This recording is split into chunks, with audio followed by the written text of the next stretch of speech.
Assalamualaikum warahmatullahi wabarakatuh. Perkenalkan nama saya Lukman Abdul Salam. Saya dari Gelombang 4, Angkatan 23, Kelompok 3. Saya bekerja di kantor Otoritas Bandar Udara Wilayah 5 Makassar. Pada tugas kali ini saya akan menjelaskan tentang mengidentifikasi isu aktual yang terjadi pada instansi kerja terkait implementasi manajemen ASN dan Smart ASN. Saya akan mendeskripsikan isu tersebut dengan menghadirkan data dan fakta yang relevan dan menguraikan dampak dan pihak terdampak yang akan terdampak jika isu tidak tersebut tidak ditangani atau tidak diselesaikan. Sebelumnya saya akan menjelaskan definisi dari Smart ASN dan manajemen ASN tersebut. Definisi manajemen ASN adalah merupakan kedudukan, peran, hak, kode etik, dan kode perilaku ASN, serta sistem pengelolaan ASN. Dengan manajemen ASN yang baik, diharapkan dapat menghasilkan ASN yang profesional, memiliki nilai dasar, etika profesi, bebas dari intervensi politik, bersih dari praktik korupsi, kolusi, dan nepotisme. Yang kedua, definisi smart ASN, yaitu memiliki integritas, nasionalisme, global, menguasai IT, dan bahasa asing, berjiwa hospitality, berjiwa entrepreneurship, dan memiliki jaringan yang luas dalam upaya membentuk birokrasi berkelas dunia. Diharapkan setiap ASN memiliki profil sebagai ASN yang smart.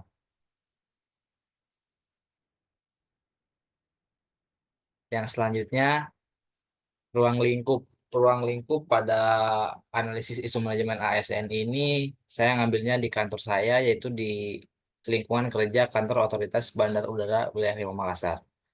Yang pertama, saya akan mengidentifikasi isu manajemen ASN. Ada tiga isu aktual yang terjadi di kantor Otoritas Bandar Udara Wilayah 5 Makassar. Yang pertama, Diklat Inspektor Training System atau selanjutnya saya sebut TS perlu refreshment, tetapi masih ada Diklat ITS lain yang belum diselenggarakan.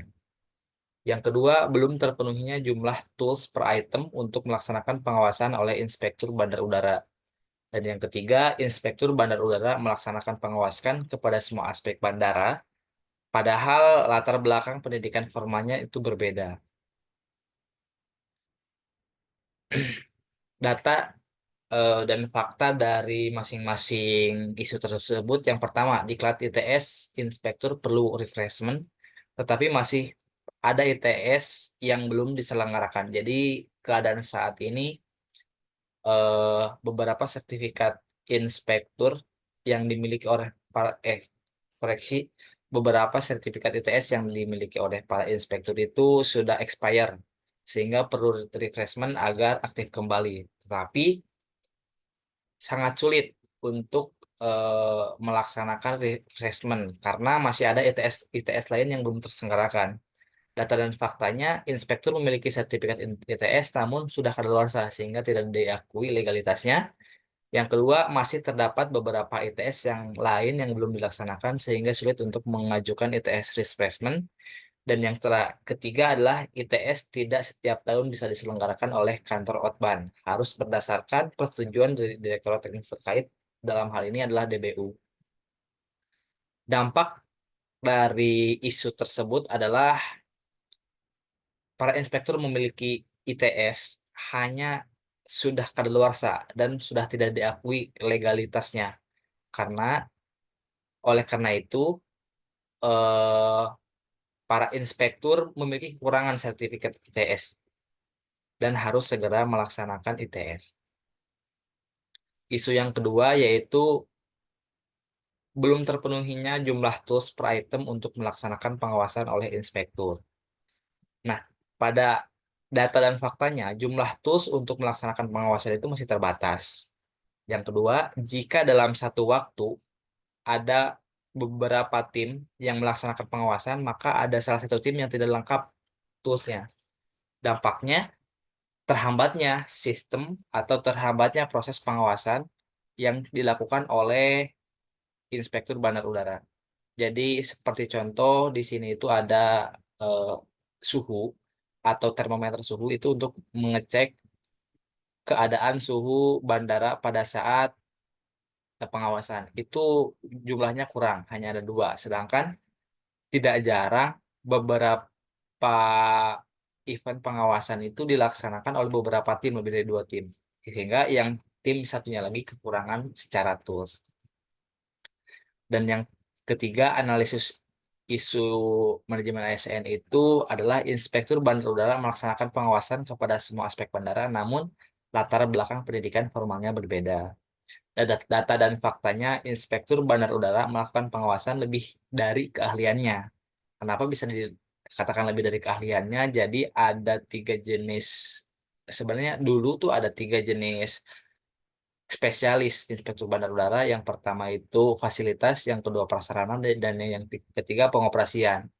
Dulu pengawasan itu dilakukan oleh spesialisnya masing-masing. Misalkan sarana prasarana dilakukan oleh inspektur yang latar belakangnya sipil dan arsitek. Misalkan eh, pengawasan fasilitas itu dilaksanakan oleh inspektur yang latar belakangnya elektro, listrik, dan mesin. Untuk sekarang itu sama, jadi satu inspektur bandar udara itu harus mampu melaksanakan pengawasan kepada semua aspek bandar udara. Ini merupakan suatu kendala karena para inspektur tak jarang merasa kesulitan. Karena apa? Karena mereka belum melaksanakan training tambahan di luar basicnya. Jadi mereka tuh belum mendapatkan eh, pembelajaran yang intens lah. Jadi mereka saat ini hanya membaca regulasi, dan menurut pendapat mereka regulasi itu kadang berbeda sama keadaan di lokasi. Dan yang selanjutnya adalah isu tentang Smart ASN. Yang pertama, belum tersedianya spreadsheet untuk merekap laporan bulanan fasilitas bandar udara di wilayah kerja kantor otoritas bandar udara wilayah 5 Makassar. Yang kedua, belum tersedianya spreadsheet untuk merekap kerusakan fasilitas bandar udara wilayah kerja kantor otoritas bandar wilayah Makassar.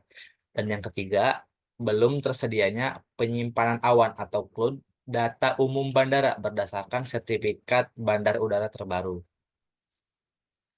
Jadi, isu yang pertama itu belum tersedianya spreadsheet untuk mereka pelaporan bulanan fasilitas bandar udara. Data dan faktanya, sering terjadinya kendala dalam mencari bandara mana yang sudah dan belum mengirimkan laporan bulanan fasilitas kepada Outbound. Dan yang kedua, kurangnya kelengkapan data dan laporan fasilitas bandar udara di cloud Outbound. Yang ketiga, sulitnya memonitoring data fasilitas bandara apakah ada penambahan atau perubahan.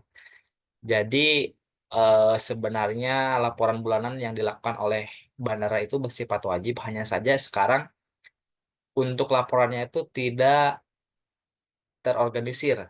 Karena apa? Karena tiap bandara itu kadang mengirimkan ke orang yang berbeda, meskipun sama-sama inspektur bandar udara. Oleh karena itu, tidak para inspektur itu hanya bisa mengupload tanpa bisa merekap. Jadi nggak ketahuan bandara mana yang rajin mengirimkan atau bandara mana yang jarang mengirimkan. Selanjutnya, dampaknya itu tidak tersedianya spreadsheet untuk mereka pelaporan bulanan fasilitas bandara adalah sulitnya dalam pembuatan checklist pengawasan selanjutnya. Jadi, ketika mau melaksanakan pengawasan itu harus dibuatkan checklist terlebih dahulu. Kalau misalkan data fasilitasnya tidak lengkap, maka para inspektur bandar udara mengalami kesulitan dalam pembuatan checklist. Alhasil, para inspektur bandar udara itu membuat checklist yang sifatnya template. Jadi kadang dipakai, kadang kekurangan, dan itu kalau kekurangan berarti ditambahkan. Yang selanjutnya adalah belum tersedianya spreadsheet juga untuk mereka kerusakan fasilitas bandar udara wilayah di kantor otoritas bandar udara wilayah Lembang Makassar. Data dan faktanya, sulitnya monitoring kondisi fasilitas bandara, dan yang kedua kurangnya kelengkapan data fasilitas bandara yang mengalami kerusakan. Dan yang ketiga, sulitnya monitoring kondisi fasilitas bandara apakah memenuhi standar atau tidak. Dengan tidak adanya rekap bandara mana yang fasilitasnya rusak, akhirnya sulit kita memonitoring keadaan bandara itu seperti apa, karena tak jarang pimpinan juga meminta bagaimana kondisi bandara eh, tersebut, fasilitasnya seperti apa. Kita kadang mengalami kesulitan, akhirnya kita harus mencari atau menggali-gali di iCloud-nya itu. Dan selanjutnya, dampak dan pihak yang terdampak pada jika isu itu tidak diselesaikan, yang pertama itu tidak tersedia spreadsheet untuk mereka. Terkendalanya dalam pembuatan checklist pengawasan selanjutnya. Sama seperti yang tadi, spreadsheet data fasilitas, spreadsheet untuk mereka perusahaan juga itu berguna pada saat melaksanakan pengawasan selanjutnya. Dan yang terakhir, isu yang terakhir adalah belum tersedianya penyimpanan awan atau CLUD data umum bandara berdasarkan sertifikat bandar udara. Data dan faktanya, sulitnya mencari data terbaru bandara yang sesuai dengan SBU terbaru atau sertifikat bandar udara terbaru. Kurangnya kelengkapan atau umum terbaru yang telah diupdate. Pada saat ini kan SBU itu selalu berubah-ubah atau selalu diamandemen. Dan yang mengamandemen SBU itu Direktorat Teknis Bandar Udara. Tapi seharusnya bandara itu mengirimkan laporan-laporannya. Dan seharusnya ada cloud khusus untuk merekap data terbaru dari data terbaru bandara sesuai dengan SBU yang telah diamandemen atau di SBU terbaru. Dampaknya dari isu tersebut adalah kurang lengkapnya database yang dimiliki oleh Otban. Jadi karena tidak ada cloud khusus data umum, maka kurang lengkapnya database yang dimiliki Outbound. Jadi sehingga ketika dibutuhkan membuka cloud harus membuka SBU itu, karena kadang SBU itu tidak update atau segala macam, dan itulah yang menjadi kesulitan dan harus segera ditangani di kantor otoritas bandar udara wilayah Makassar. Sekian yang bisa saya sampaikan. Terima kasih atas perhatiannya. Assalamualaikum warahmatullahi wabarakatuh.